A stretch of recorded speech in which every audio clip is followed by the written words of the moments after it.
Bringing the world to the UK, which is one of the BBC's 6 primary purposes. For those of you who don't know, it was part of the Charter Agreement, and it's one of the BBC's 6 primary purposes.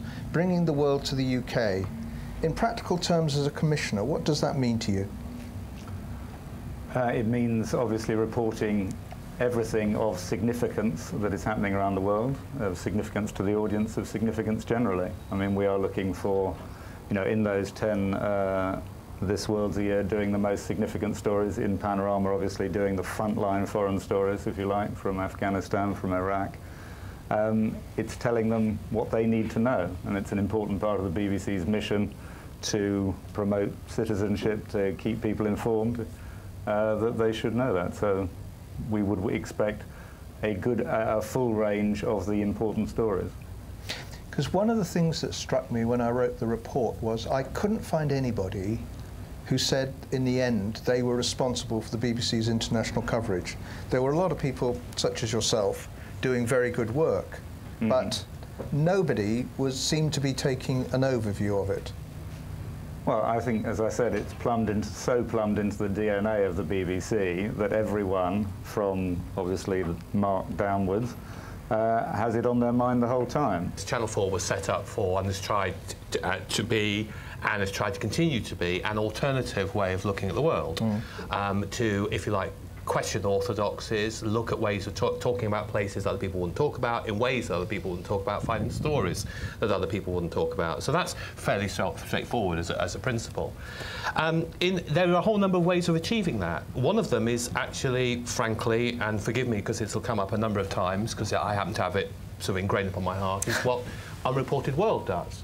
There's a whole number of things that Unreported World does as a programme, and it's in there in the title, which subscribes absolutely to that sort of statement of principle. Another particular way is just by sheer ambition, frankly. And that ambition could be, on the one hand, saying the Mumbai bombings are a big story. What can we say about the Mumbai bombings that nobody else is saying?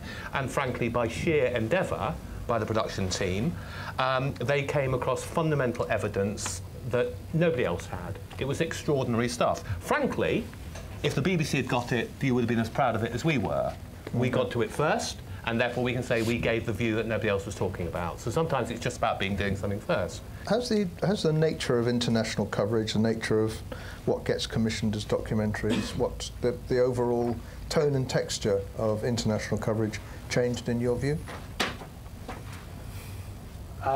It's very difficult to separate that question from a question about, is it the world that's changed, or is it the commissioning structure that's changed, or is it the funding that's changed? The fact is, it's quite hard to get stuff on television. And it should be.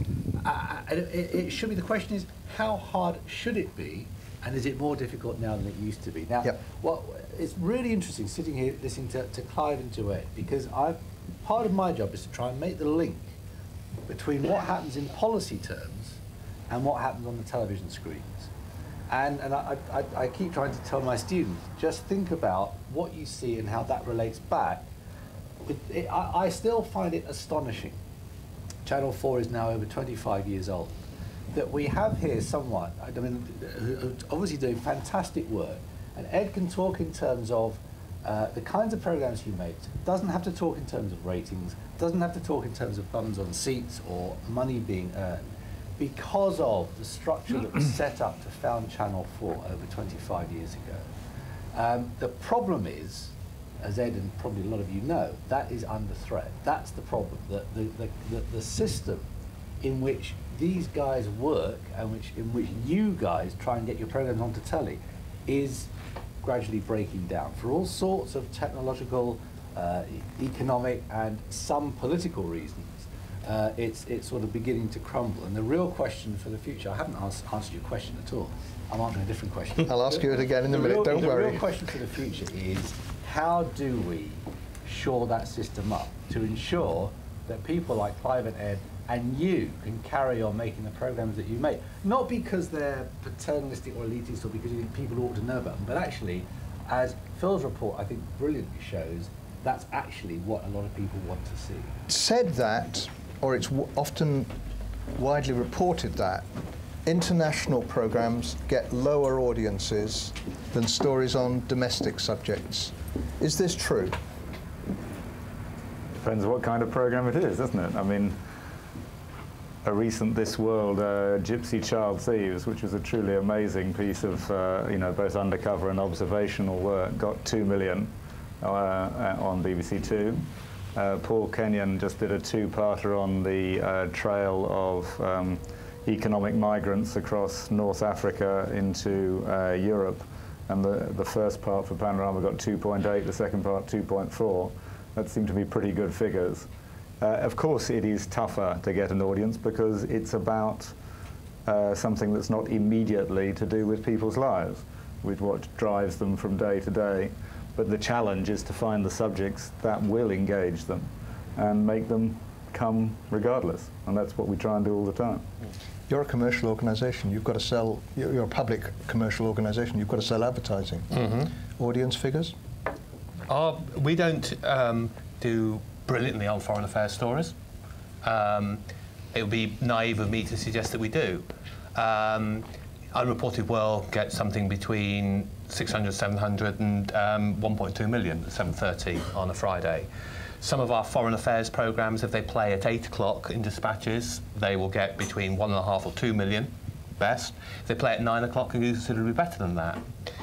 It would be slightly...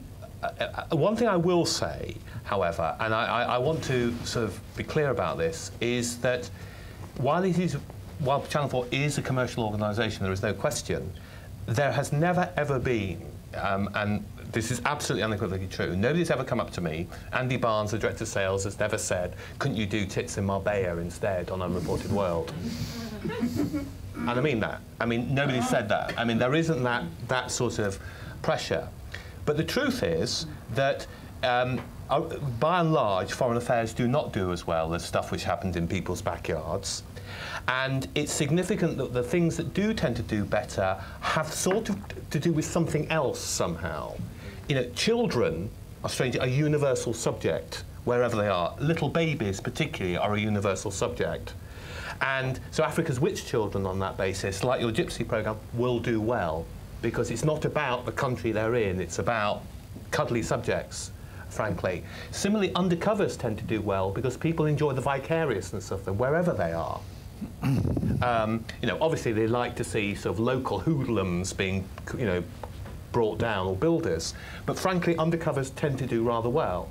So sometimes it's not the foreign coverage then essay watching, it's a response to almost the format or more fundamental casting decisions.